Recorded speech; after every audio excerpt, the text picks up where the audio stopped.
Okay, this is another episode of Cut and Splice. This is Jason. This is Gil.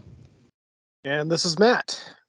All right, and tonight we are discussing one of my or a movie that I really like called The Way of the Gun. It came out in the year 2000, and as usual, we're gonna spend a little while talking about our recommendations of the movie, what we thought about it in kind of general bland terms, and after a little while, we'll just go into the actual spoiler type stuff.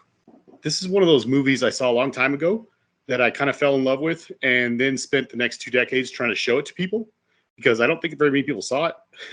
And it's not the easiest movie to sell someone on, like, you know, if they've never seen it and trying to be like, hey, this is what we should watch, because it's not very normal. It's kind of weird. So if you know what somebody's looking for, like what kind of a movie they're looking for, this is usually not it. Just because it's a little strange. But what did you guys kind of think about it?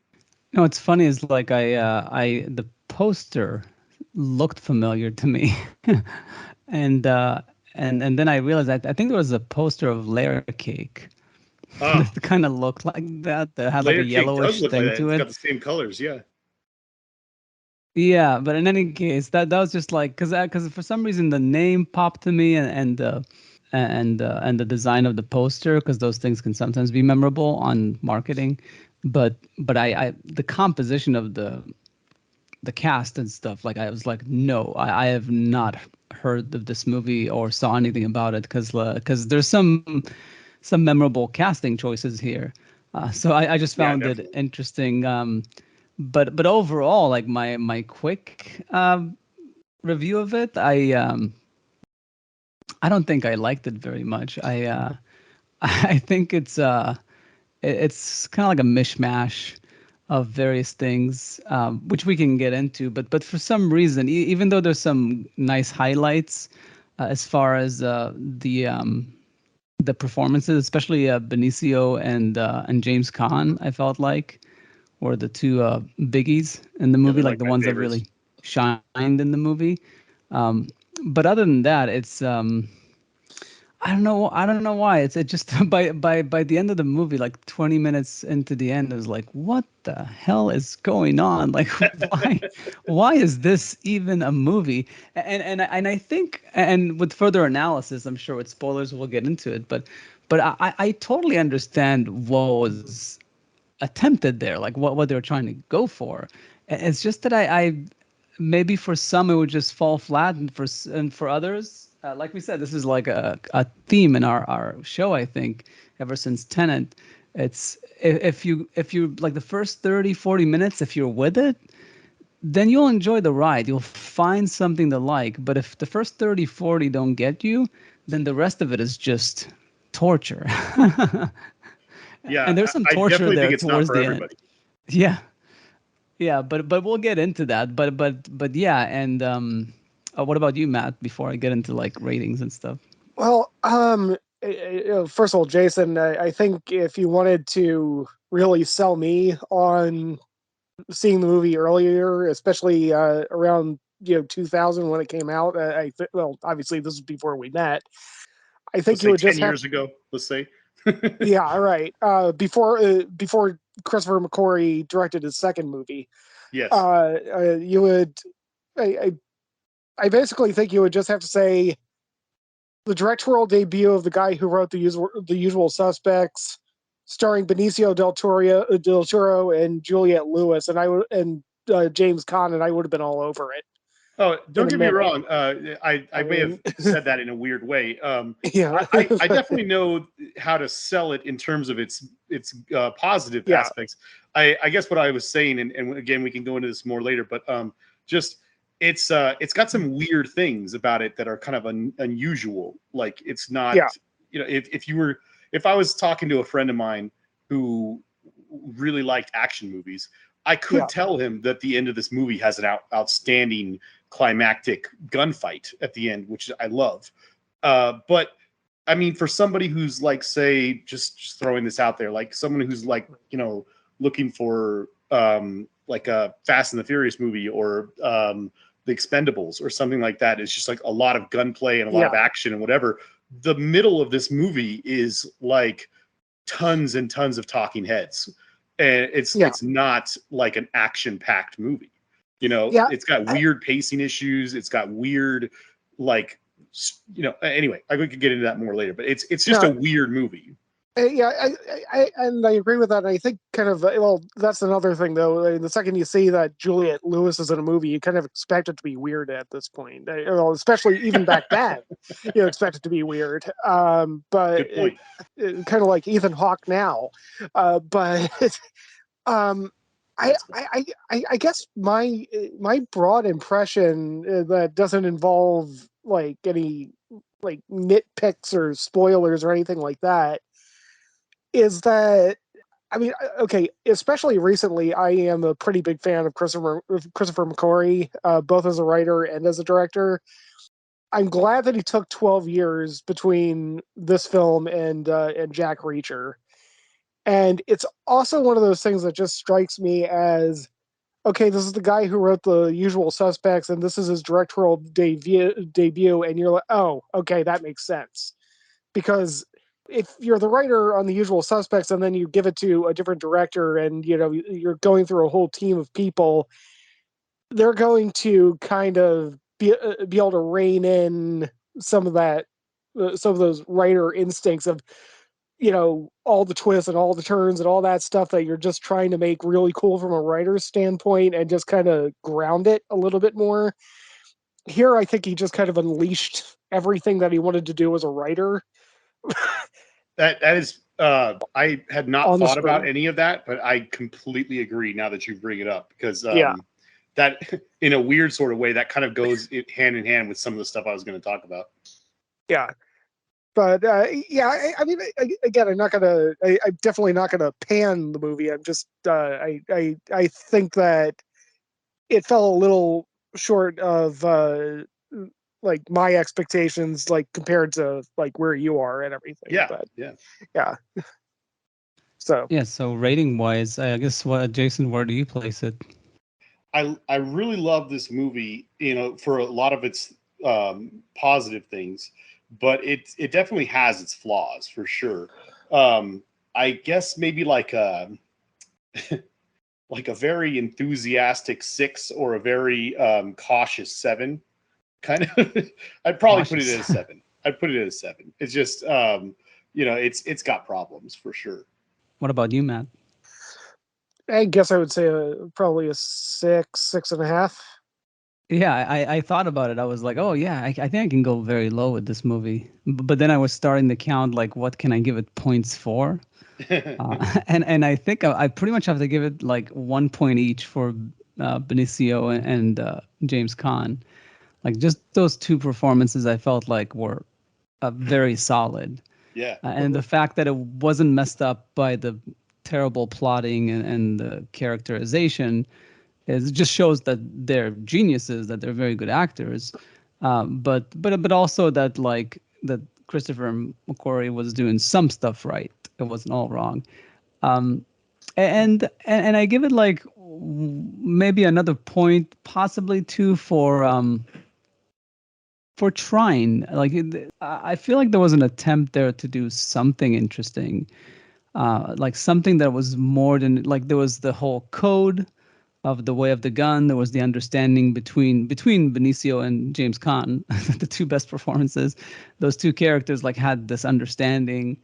So I think for that, like I'm in between like a 3 and a 4. Like I'll give it like probably 3 for the trying to make something out of it, and then 4 for just trying to be ambitious in general. But I felt like that also what faults the movie is that it's trying to be too many things at the same time. So I'll probably like land at a 4. Yeah. Well, before we go too deep into it and talk about the other stuff, would it, based on what you guys have said, would it be safe to say that you feel that this is the weakest of Christopher McQuarrie's 4 films that he has directed? Oh yes, yeah. because I like all four of his films. I do think his last two Mission Impossible movies, while being very good, were also kind of like the most forgettable in terms of their plots. Like they're the ones I've seen the most recently, and about a year ago, I was trying to talk with somebody about the movies, and both of us were having difficulty like even remembering what the actual plot of those two movies were. But I think his Mission Impossible movies were really good, and I was incredibly surprised by how much I liked Jack Reacher, because when I saw it in theaters, I went into it with super low expectations, and then I was just like, wow, it's like way better than I thought. Yeah, I don't know. I'm not sure how I'd really rank them, but I like all four of his films. Well, I haven't seen any of them, so it's tough for me to judge. Oh.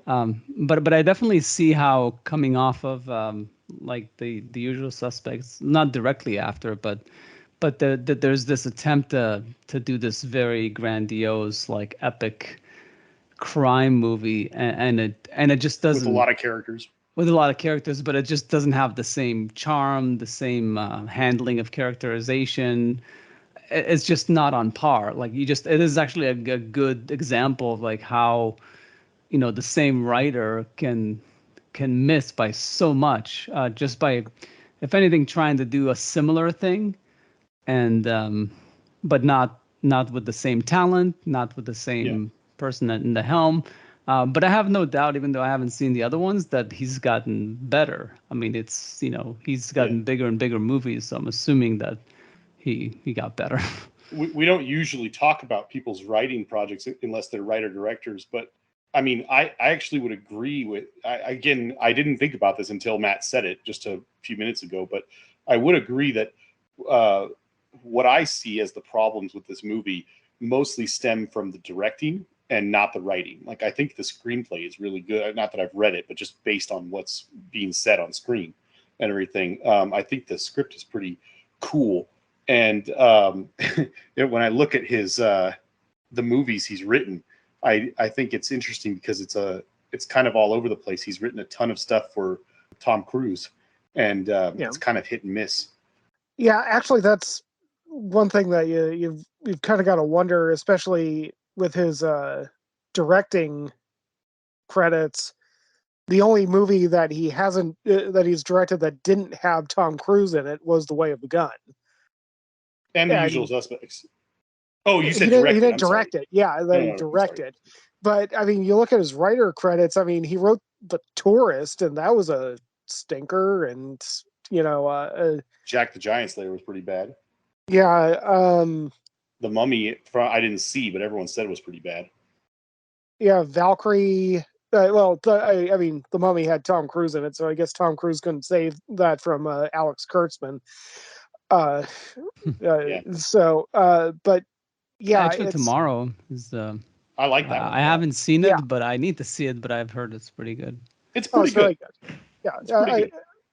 Yeah, it's even better than it deserved to be. I don't know if that makes sense, but also Top Gun, the new Top Gun. Oh, that was a good one.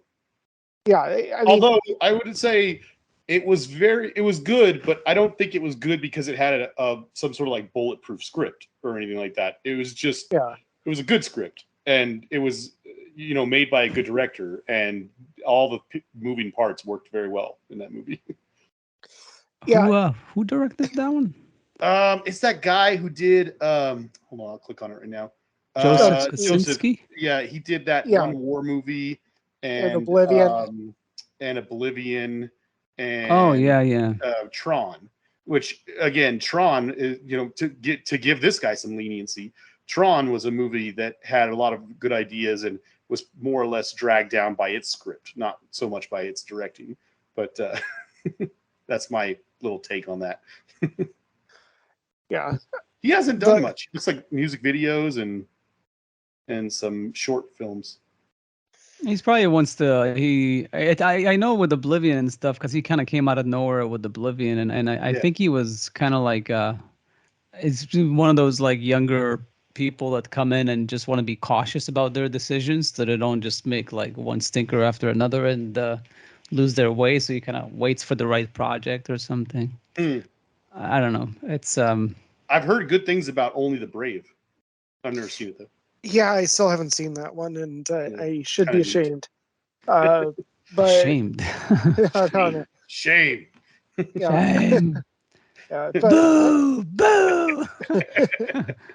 but that is kind of actually, I mean, not to dwell on like the Tom Cruise aspect of Christopher McQuarrie's career though, but I mean, Tom Cruise is kind of notoriously involved in just about everything, when it comes to anything that he's in. And I mean, both Christopher McQuarrie and Tom Cruise have talked about like the last couple of Mission Impossible movies and the upcoming movies, which I assume are at least going to be Tom Cruise's last. The dude's 60 years old and he's still jumping off of cliffs on a motorcycle and parachuting and crap like that. But and fighting people 20 years younger than him. Yeah, but I mean, both of them have actually talked about they actually have gone into like pre-production on those last couple of movies with like set pieces and stunts in mind that they just wanted to put in there, and they actually kind of wrote the script around those set pieces that they wanted to do. Is that a good thing though? Yeah, not sure. That's actually before. It's good when you get a movie like Fallout. I mean, don't get me wrong. The results are speaking okay. Like that was a good movie. That last one they made, it was pretty darn good. But it's like that's a very weird way to go about things. If it works, it works. But I mean, I think the point that I'm making is that maybe it's because of that collaboration that Christopher McQuarrie has decided to, or is actually kind of being forced to write in a much more simple, streamlined way. Perhaps. and not bog his movies down with as much twists and turns and intrigue and all that stuff, as opposed to like just get the story on the screen. I mean, my perception of it is based on what I'm hearing and what I'm seeing. He's just a smart guy. I guess he he did The Usual Suspects as the first, like one of his first scripts, so he must be. But I think he's smart about it. First of all, I think Tom Cruise basically lifted him up. I think he just liked him. When they got together, whatever, like the first writing project that they were involved with together, because Tom Cruise is so involved. And he kind of lifted him up to be director, maybe on Jack Reacher, and then from there he brought him on to like Mission Impossible. I think that's all Tom Cruise. I don't think it's his talent, let's just say, as a director. I think he's just an adequate director that's gotten better and better, and a very good writer that got better and better. He's tried to be too ambitious with some of his scripts, but he's self-corrected in recent times to, like you said, to just keep things simple. When what works. He's not super adventurous, I would say, like based on what I'm seeing. He's basically just, it's almost like not movies for paycheck, but it's not as if he's really like, spreading his wings and going in all different creative directions. Just to keep making these movies one after the other is not really, I don't see that as like a huge creative jump, which is fine. It's what Tom Cruise does as well. He's like an entertainer. That's sort of how he sees himself, and that's fine. But it's a credit to Christopher McQuarrie, because it's not everybody's like that. A lot of people just keep, being stubborn, and then it doesn't work out. They keep making mistakes after mistakes. So it's good that he adapted. But I don't know where I would place him. I think he probably should have kept writing. But who can say no to like becoming a director and directing big movies? I think it's also kind of like the Tom Cruise knew that if he brings him in, he'll have more creative control because they're good friends. That's part of it too. It's kind of like how when Kubrick and on Paths of Glory, like when him and Kirk Douglas like made that, and then he brought him on Spartacus because he thought like, oh, it's this young director that I can like boss around, and it didn't work out well that way. but but it's a similar thing, just that more in this case, it's like a friendship that they've developed, and they kind of like, yeah. Yeah. Yeah. And this doesn't contradict anything you're saying, but just to clarify, I mean, he is still writing. He just seems to be writing for Tom Cruise now, because more so, yes. In the last 10 years, it looks like half of his movies were the 3 that he directed and wrote with Tom Cruise, and then the other 3 or 4 were ones that he did not direct, but he did write for Tom Cruise. But just throwing that out there. No, for sure. That definitely seems that way, and it is interesting. I was gonna say too that famously those two also made the that viral video about changing the TV settings from the from. I didn't remember that. Remember that when they did the PSA about like the tracing, the function, and the smoothing function in TVs, and how you need to switch it off. And they also kind of remember it, but they put together like a group of directors and filmmakers that wrote kind of like an open letter to TV manufacturers to not put that as the default mode on TVs, because people never change that. They just keep it, and it makes movies look like home video, because it makes it all sharp and takes the jitter out of it. So yeah, I just thought that was interesting too. Yeah. the two of at them. At some point we should start talking about The Way of the Gun, though.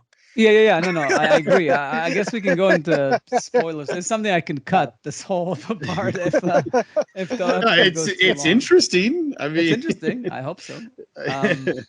So I mean, we can get into spoilers if we rating. And we've established, I guess, this is the less of all his movies as far as rankings. Let me ask you guys something real quick before we go into spoilers, and we could totally cut this if you need to, because it probably isn't going to be a very productive thing. But I was just curious what you guys thought about this, because I'm afraid to even kind of say this because I don't want to come off as a dick. But I think most people would agree that when it comes to actors and actresses, it's like some of them are just these like talented people who can just do anything, and other people who are very, very talented sometimes just need the right project, or the right director, or the right script, or the right something.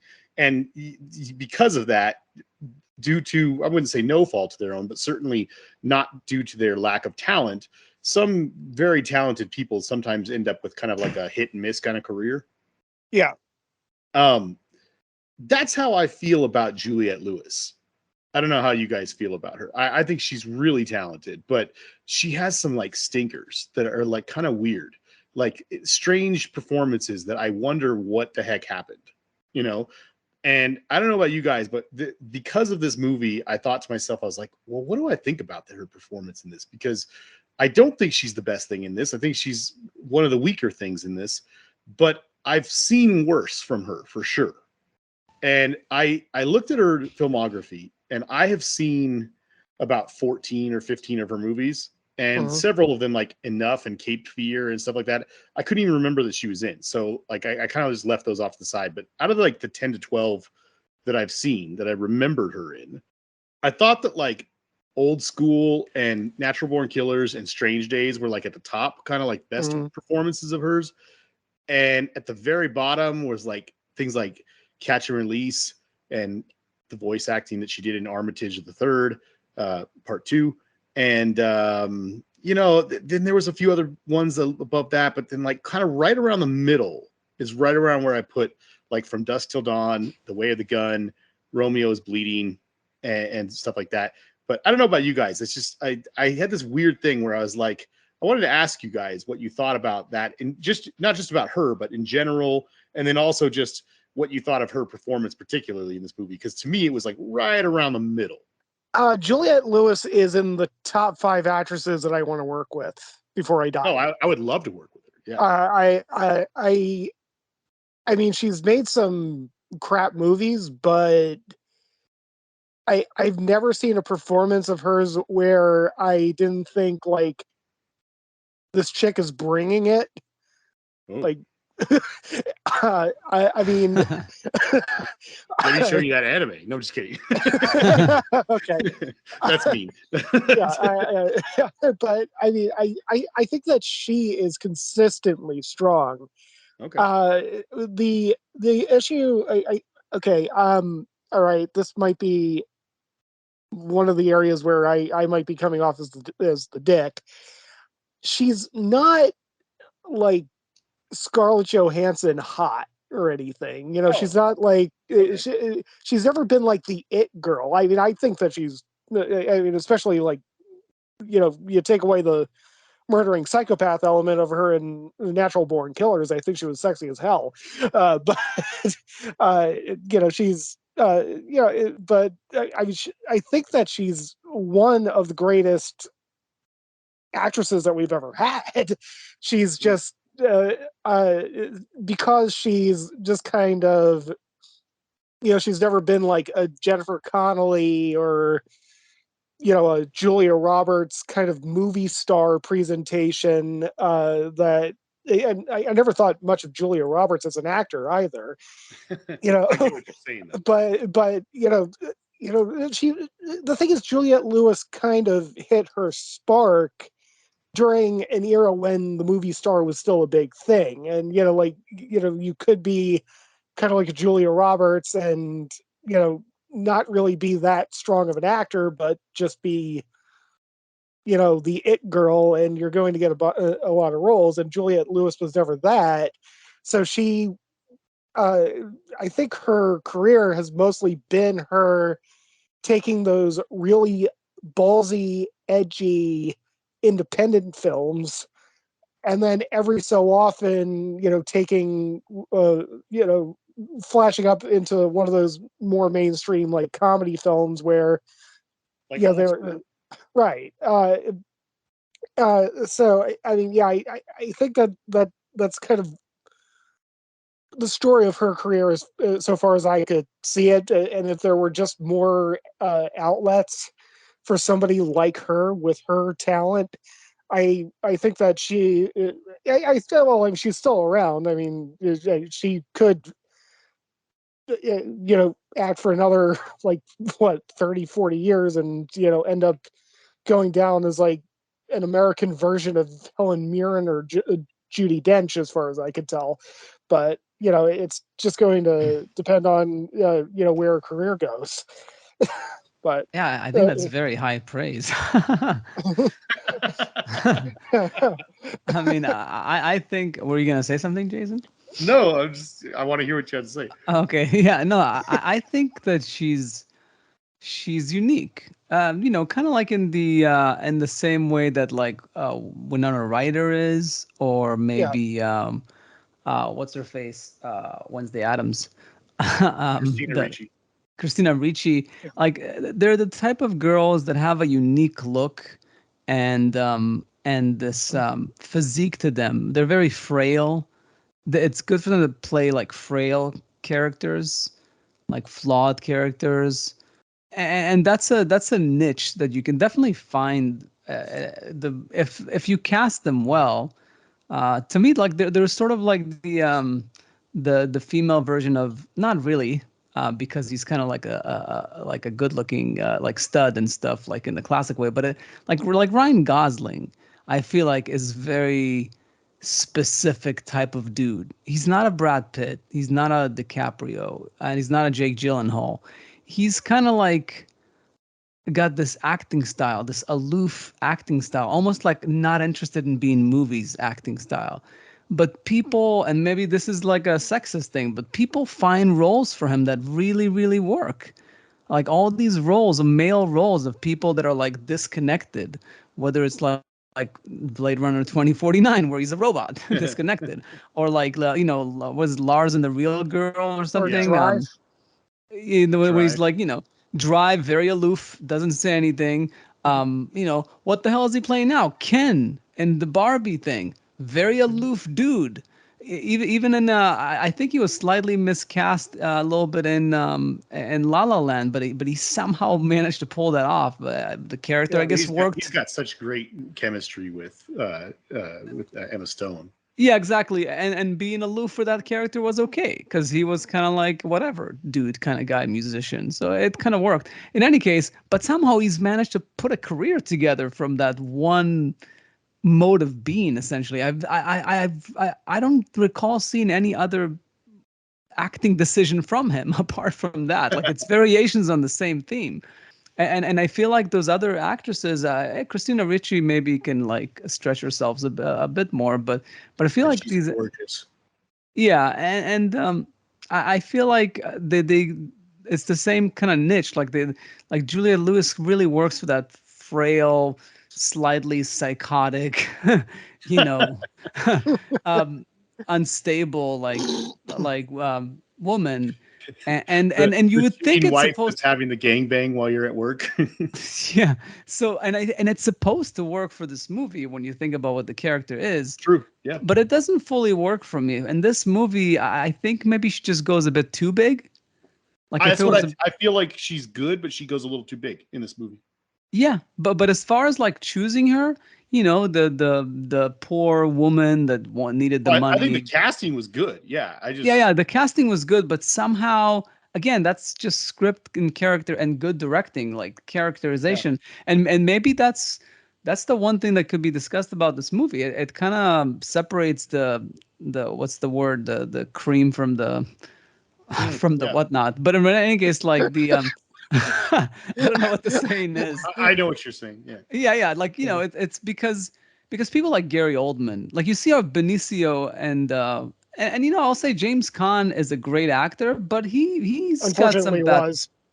Yeah, was James. recently passed, but he's had some bad performances as well. Benicio, I feel course. like, is an exceptional actor. He's one of those people that really brings it. And a good example of it, like he in Sicario, I heard like Denis was saying how every single scene he was trying to find ways to reduce more and more of his lines. He's like he kept telling him, if you can basically make my character a mute, I'll give you the best performance. And that's how. And then and knowing that story, I was watching The Way of the Gun, and I'm like, he did it back then. No, Like yeah.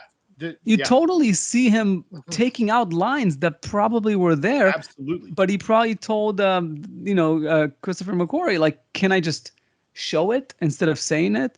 And that's the mark of a really good actor. I think he does it a bit too much in this one. He's a bit too silent. Works better in Sicario. But yeah, I think it's very interesting to look at it. While Juliette Lewis was just dived into the script and didn't take the good stuff out of it. And I think James Caan is somewhere between them. He just I really, think, yeah.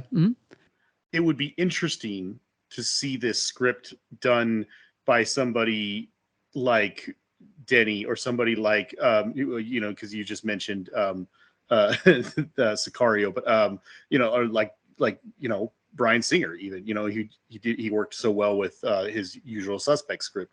I'd like to see somebody else who had a little more experience and see what they would have done with it. Yeah, and just to finish the thought, like James Caan, I feel like he's somewhere in the middle. He brought richness to the character with the background, like the backstory. Like you really see that this guy's been through a lot in life, and that he's not a good guy, not a bad guy. He's somewhere in the middle. He's complex, more so than the other people in the movie, and you see that depth there. But it's still not an outstanding performance. I don't think it's as good as Benicio, but of course every character is different. There's so much you can do with a character. But I think those three characterizations are very interesting. And then the rest of them, I don't know what you guys think, but I don't know. I to me, like, Ryan Phillippe and I don't know who thought that he's like, a movie star. And and some of the other, like the two henchmen, like the Tay They're Diggs great. and Tay Nicky Diggs, Cat. Nicky Katz, man. They look like two idiots that were picked up from like a B movie on like some like cable like TV like movie or something. I just don't see them as like in a major motion picture. Like no offense. Like it's just that I felt like they're just not up to snuff like. You talking about like their acting or what? Yeah, their acting, Oh, their okay. look, they just weren't interesting. There's the Jeffrey Lewis is good. He's like a very well-known character actor. And there's that guy like who plays the doctor who's from he was the asshole, the annoying kid from Dead Poet Society. Oh yes, yeah. Yeah. But in any That's case, right. yeah, so like it's some interesting those casting choice really didn't work for me, unlike the Benicio, Juliet, and one last thing I was gonna say before I forget is things that I noted for myself is I did appreciate there was a Bergman reference. Which one? They when the wife like looks at the image on the screen of the Oh yeah. at the baby something. Yeah. Like the I don't know what it was, like the Sonogram. whatchamacallit, the sonogram, yeah, and she was like touching the screen. That was like a Persona, homage. Yeah. Also talking about guns, I appreciated that one of the many guns that they used there was a Galil, the Oh, my Israeli. favorite rifle. I want one so bad. Really, I think I've shot with it once or twice in the army. Oh, It's actually so it's a jealous. disgusting gun. Like Israelis actually hated. Everybody liked the M16 because it's lighter. And so it's like not as heavy to carry around you all day long, and it doesn't jam nearly as much as the Galil. If I But could get my hands on a Galil, especially like an old one like that, like the one in this movie, oh my God, I want that so bad. yeah, it's the only thing that's nice about it is that the thing folds, the butt like of the Yeah, gun, The like it's got stock. a carry the handle. stock. It's got most of them have a bipod built in. They have a bottle opener on it. It's awesome. Really, yeah. Anyway, Anyways, but Yeah. I don't know. Yeah, your thoughts about the casting of the rest of the. well, I could go into it. Matt, what did you think? I mean, I think overall it was pretty strong. I mean, I agree with Gil that the standout. The real standouts were Benicio del Toro and James Caan. But I was thinking, while Gil was talking about, particularly Benicio del Toro, but my experience with acting and actors too is that I think that most experienced directors actually would rather have an actor come in and be too big, and because it's just easier to take an actor who's being too big and take him or her down than it is to take somebody who is being a little bit too stoic and try to get them to build it up. And maybe Christopher McQuarrie didn't really have the wherewithal as a director yet to kind of rein in Juliette Lewis a little bit more. Just Yeah, bring that it makes down a sense. little bit. Honestly, though, one of my favorite stories, especially when you talk about writers who get into directing. I mean, David Mamet obviously is best known as a writer. He's been kind of hit or miss when it comes to directing. I mean, I think Spartan is a deeply underrated movie, and Here, here. Edmund Edmund was just awful. Yes, it was.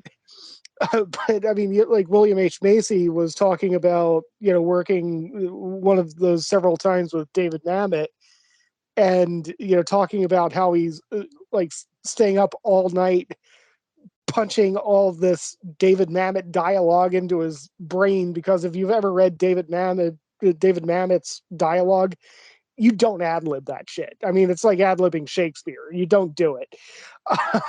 Yeah. And William H. Macy talking about like spending all night just hammering all this David Mamet dialogue into his head, and then they show up on set and David Mamet just starts looking through the pages and crosses out like half the dialogue. We don't need any of that shit, and,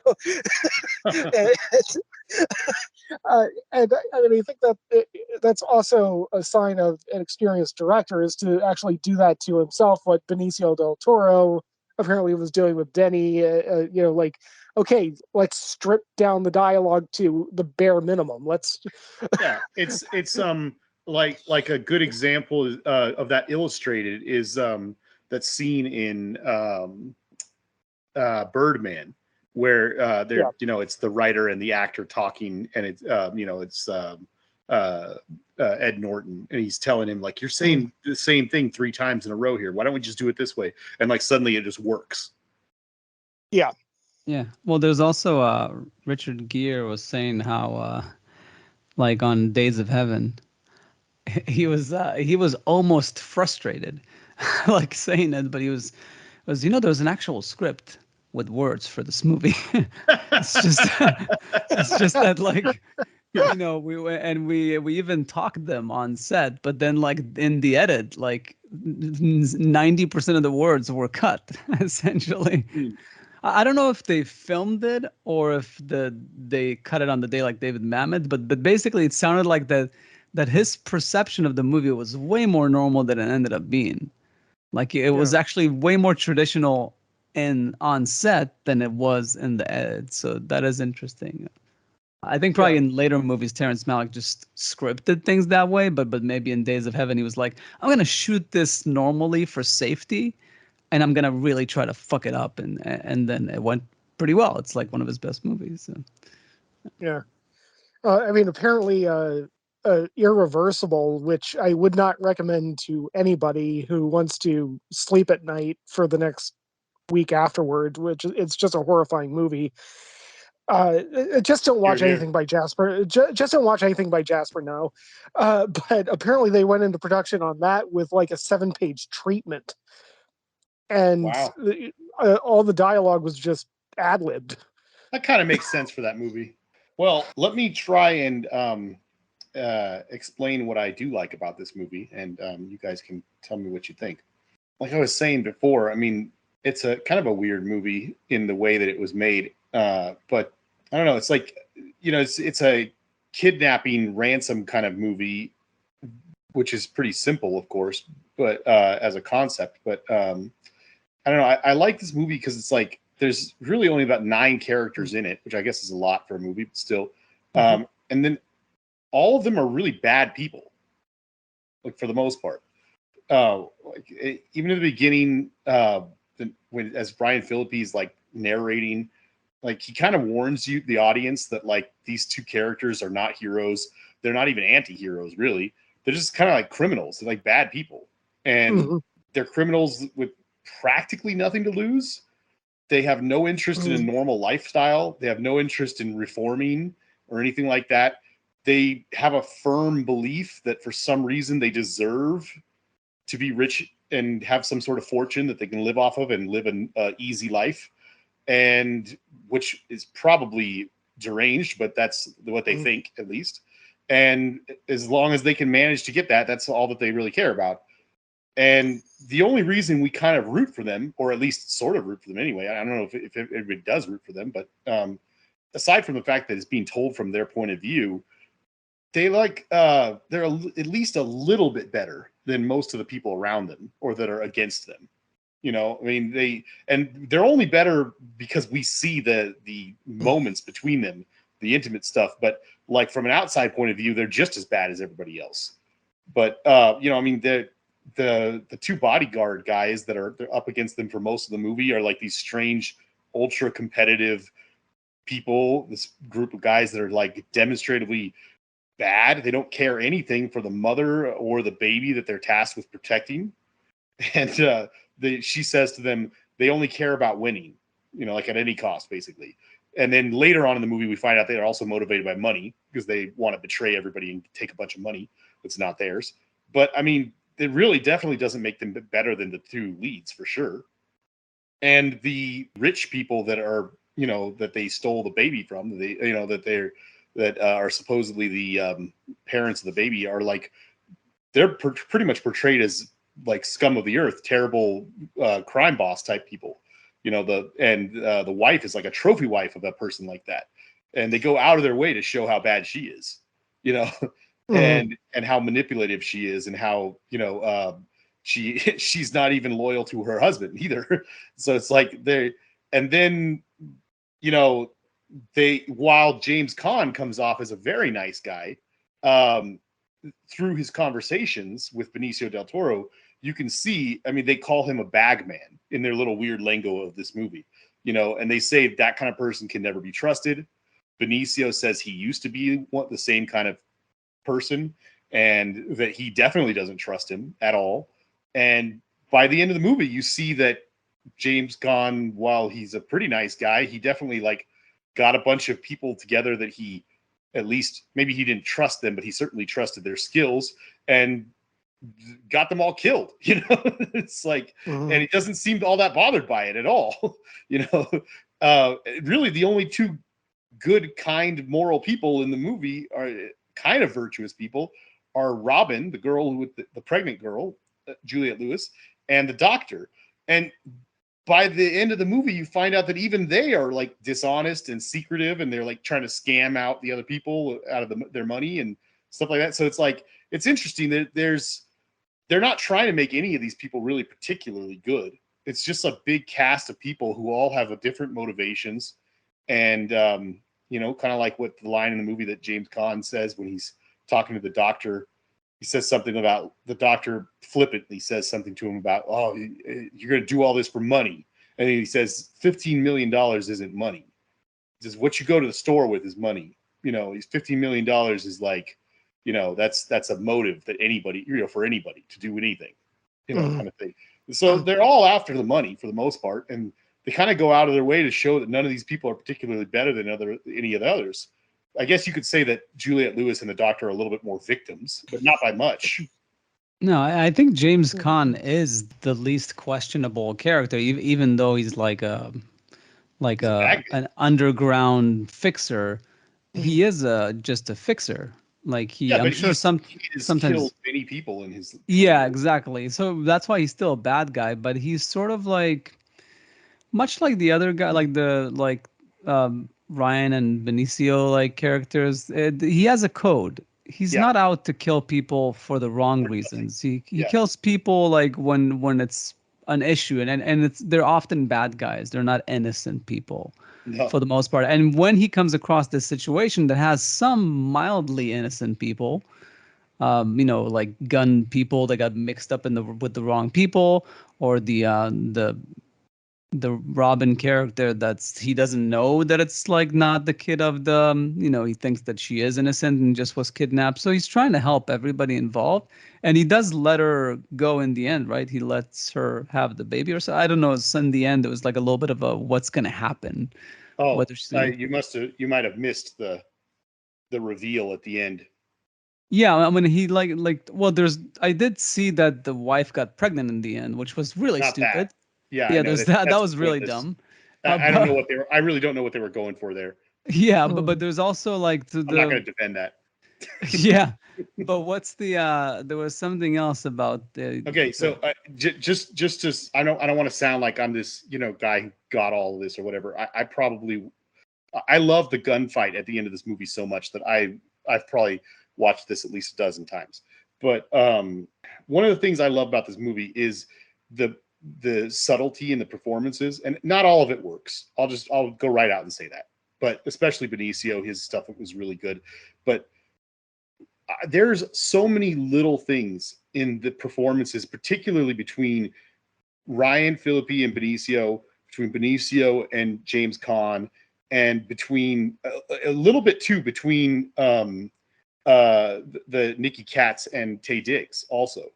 But there's a lot of stuff in this movie that I did not pick up on the first time I saw it. But there's a big reveal at the end of the movie.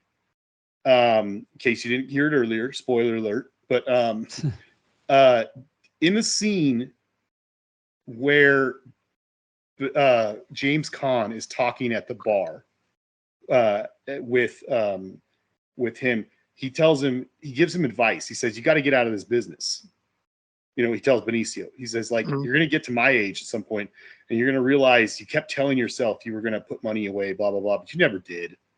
And he's like, you got to get out of this. And he looks at him, he says, did you put money away? And he says, no. And he says, like, I got a daughter. She says she's going to take care of me. She's trying to work on something. And then later in the movie, when the four of them are, when the bad guy's name is Sarno. Oh no, that's sorry, Chittick is the bad guy. Chittick is the boss. In Chittick's living room, he's got Nicky Katz and Taye Diggs. He got the two bodyguard guys there with him, and James Caan walks in, And James Caan has worked with him for many years, and he's surprised that he's kind of going along with their plan. And he's surprised that he's not just taking his advice to give him the money and let him handle it and leave these guys alone. And he stands up at the when I say he, I mean Chiddick, the boss, stands up and he says, "These guys don't have any sort of emotional connection or conflict in this situation, so that's why I'm going to let them go in first." And that upsets James Caan. In the following scene, the two of them are alone. Nicky Katz and the two bodyguards, Nicky Katz and Taye Diggs, are alone, and they're trying to figure out what was being said that they didn't get. And there's a kind of a moment where he's like, "I don't understand what they were talking about. I don't see why there would be a conflict." And then he specifically says, "Why would it be a conflict for someone else's daughter or someone else's child?" And then just as he says it, the music hits and the other people walk in and interrupt them so they can't continue the conversation, but they look at each other and realize they just figured it out. Is that Juliette Lewis is James Caan's daughter. Oh, is she? Oh. Yeah. She's the daughter. And that's why she agreed to do this shady ass deal with a shady ass, crime boss guy, because he was going to give her $1 million and she needed the money so that she could live an easier life and provide some sort of retirement for her father. For James Caan? Yeah. She wanted to get him out. Oh, she wanted the extra money to help him. I thought like that she was estranged from him, but he wanted to help her out. They don't ever show that he does look a little disappointed in her a couple of times, like particularly when it's revealed to him that the doctor is the father and stuff like that. So they may not have been particularly close, but in that scene where he's in the bar scene when he's talking to Benicio, he says like, "Did you put money away?" And he kind of looks a little regretful, and he just says like, "I got a daughter. She says she'll take care of me. She's trying to make something happen."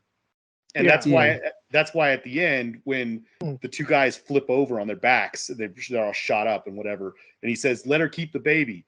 And he looks at him and he says, "You can," I think he's telling him to look at Juliette Lewis and look at the baby, and you'll see that it's actually her baby and it's not the Chiddick's. But what he says is kind of vague. He says something like, "You can always tell family," or something. And in that moment, he's looking down at his daughter. I see. Well, yeah. For one thing, she told them that it was her.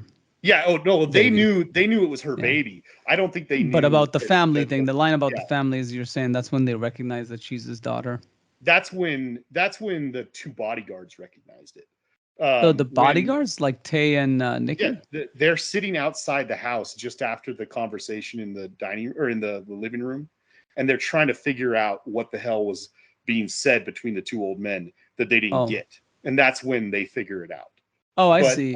I could have easily missed that. That's kind of. I missed it. I missed it several times. I think I got it maybe the third time I saw the movie. That's got to be a scripting issue too. Like if it's that a big of a moment, you should like. I think it's a directing issue. I think that there's a way you could have done it that would have made it more clear. Yeah. But there's other really subtle stuff that I really loved that I didn't get right away. Like, I mean, the first time I saw it, I just kind of just saw it as like a young, teenager, and I just sort of was like just watching it as an action movie. And I was like, these guys are like, they're like Travolta and Sam Jackson. They're like buddies, and they're criminals and whatever. But these two characters in this movie, they're partners, and they work very well together as a team. But I don't really think that they're friends particularly. I mean, I don't even know if they really particularly like each other, other than they see each other as a necessary partner to achieve their goals. Because like Del Toro tries to kill Philippi twice in the movie. Mm-hmm. And Philippi almost kills him when he does it one time. Like they really at each other's throat a lot of the time. They're kind of like brothers in arm, like it's like kind of the way like of the gun. It's like they're two gun people. They kind of like said, "You'll do," as a partner, because you always need backup. in you these, always, like, you got to have a partner. Yeah. And, yeah, and so they're the two people that have that weird, like he says in the beginning, they don't accept the natural order. They don't want a normal life. They just want to get their money and live their life like that, whatever. But yeah, I mean, like, there's moments like, I'm trying to remember the first one. Oh, at the truck stop, when the very first time when Juliette Lewis starts having troubles with the pregnancy and they have to call the doctor, like, Del Toro's in the Quickie Mart for like a long time. He's in there flirting with the cashier. They're watching the video, and everything. They were watching Dirty Dancing. Then they put the video in the cassette player, and everything. And they're screwing around in there for a while. And eventually he comes out and he sees that he's making a phone call. And they have that whole wordless exchange with each other, which is just looking at each other and with their faces, and everything.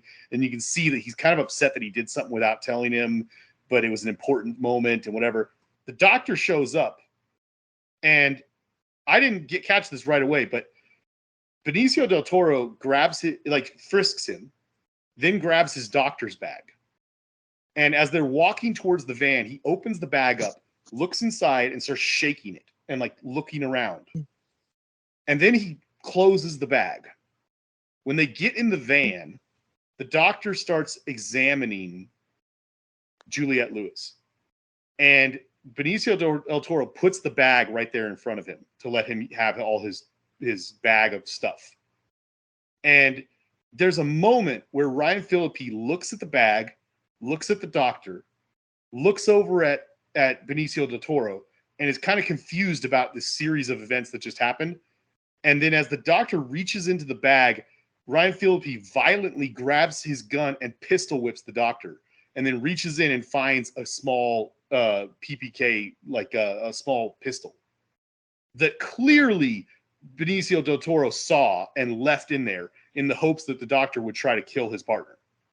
Yeah, it's a complicated relationship for sure. It's very weird, yeah. And then there's that important moment where Juliette Lewis almost blows them away with the shotgun, and that one's a little more obvious because he's like having that conversation about God or something, and he says like, "What will you tell God when you see there or something?" And then he decides not to let him die, and he says something like, "I'll tell him I saved you," or something like that.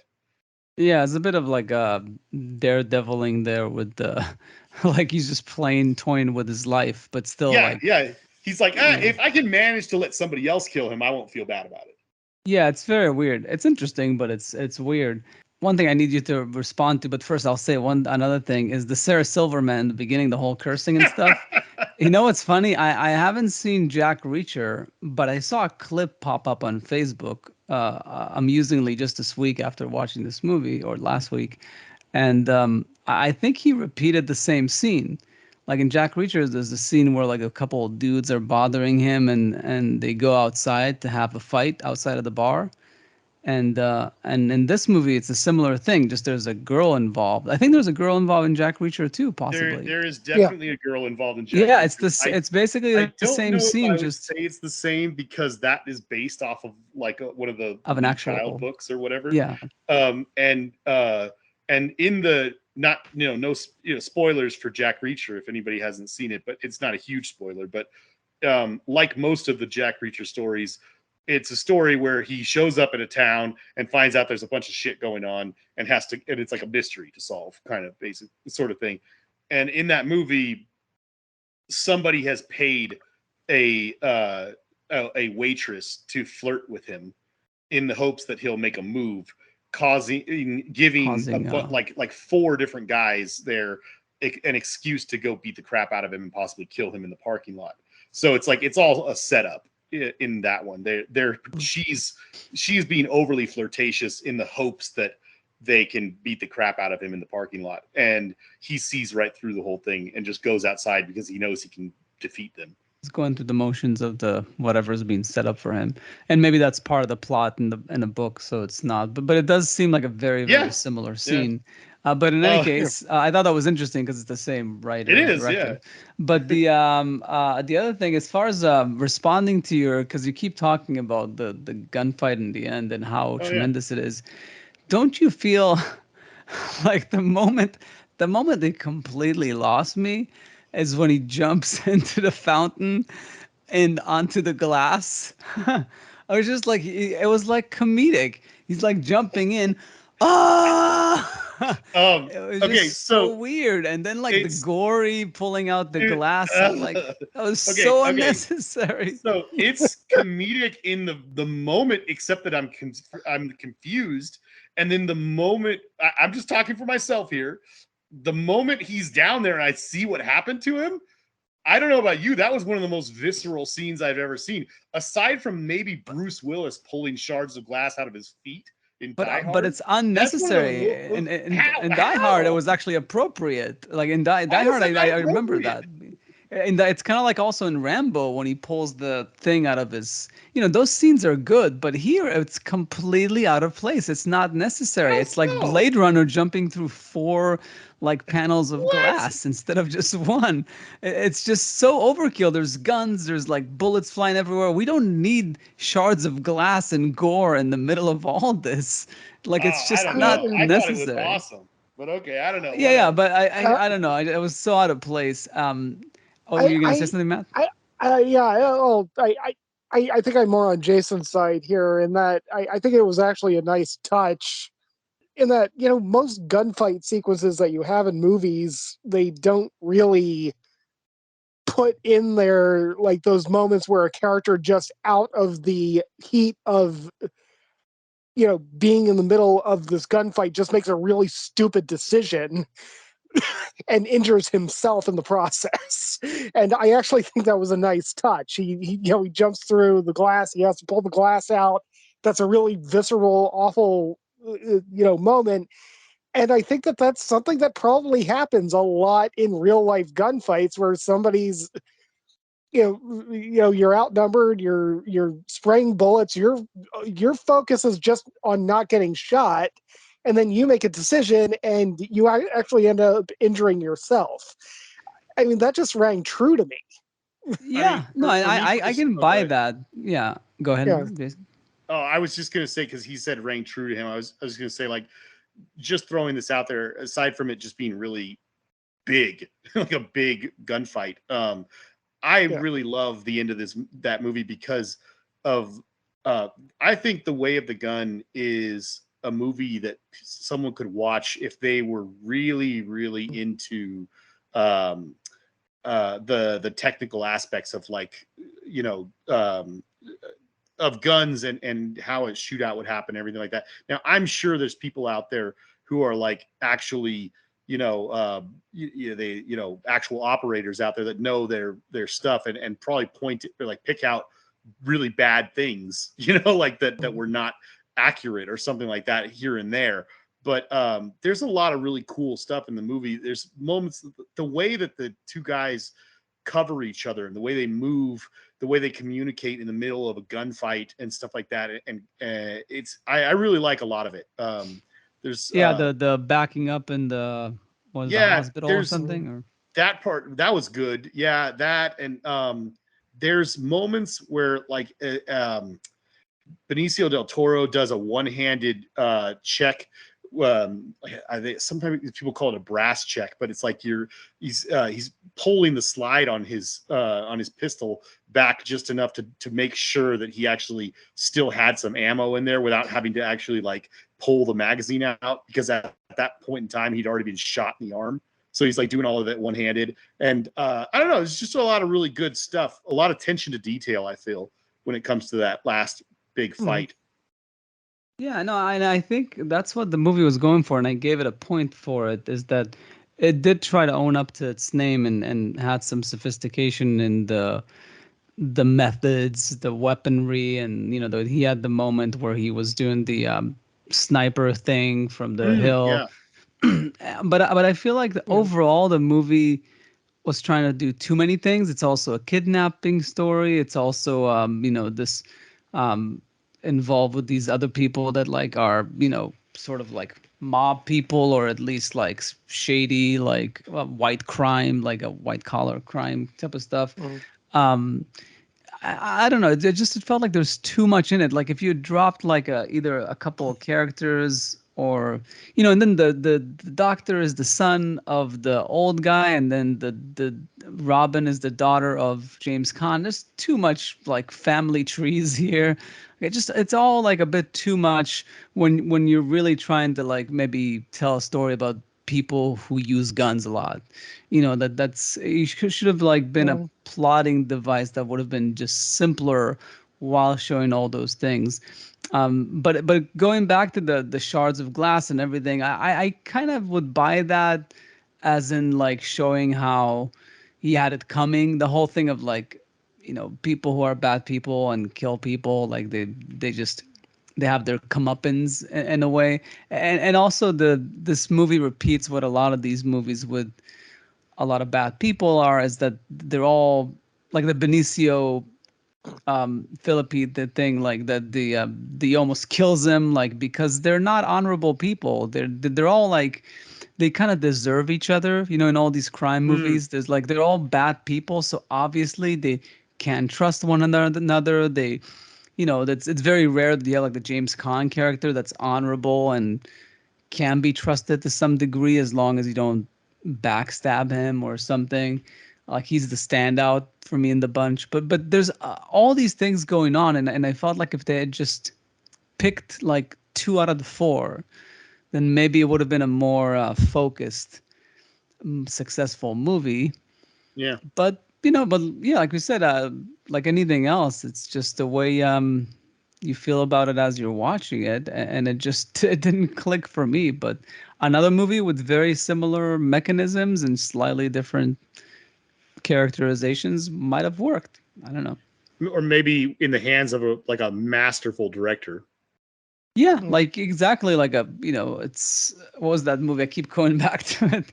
That example of like it's the Matt Damon movie where he's like traveling through different like worlds or something. Matt Damon. The Adjustment Bureau. Oh, that one. Yeah. Oh, yeah, that was even Remember worse. that one? Yeah, it was like a very sophisticated. Right. I liked it. It was a sophisticated concept and stuff. And I remember like that movie I famously used a lot when trying to make the point, like that's the kind of movie, and you can use it for almost any type of movie, like this movie, where if you brought in a Christopher Nolan to make that movie, it would be a masterwork. Like it would be amazing. But because it wasn't, so the same thing with this movie, like you're saying, if you brought like a Denis but you can't have all those movies directed by those top directors. No. Yeah. Right. But yeah, if you brought like David Fincher, like it's just it would be like several notches higher. Yeah.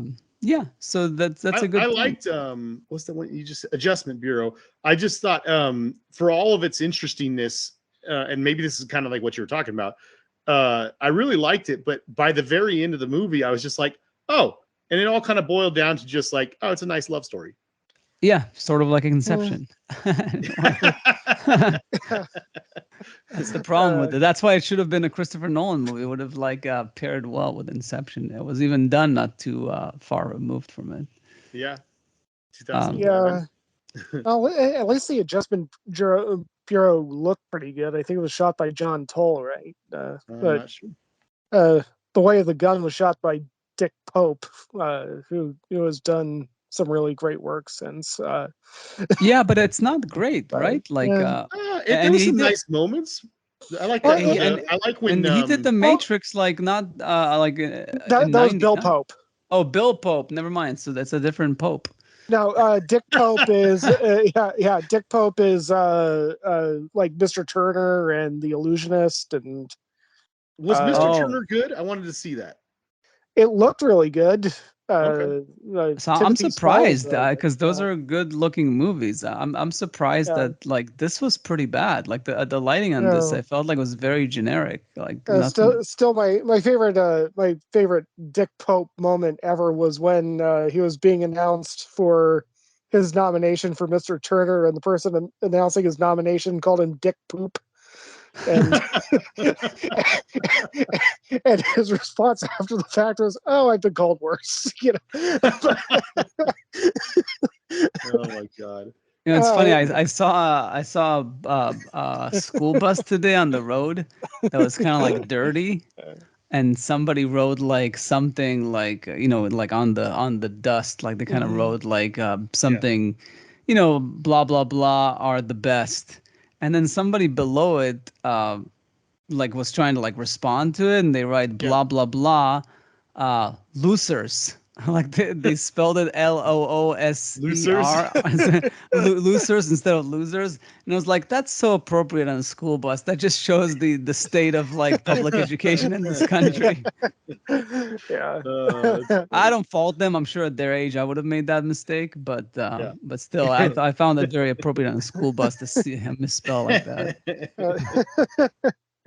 Yeah, but well, still, one thing that I had to think about when we were talking about the that shootout sequence is, one casting decision that from now on we're going to have to credit a lot of people with is they had a massive shootout with a lot of guns, and they didn't cast Alec Baldwin.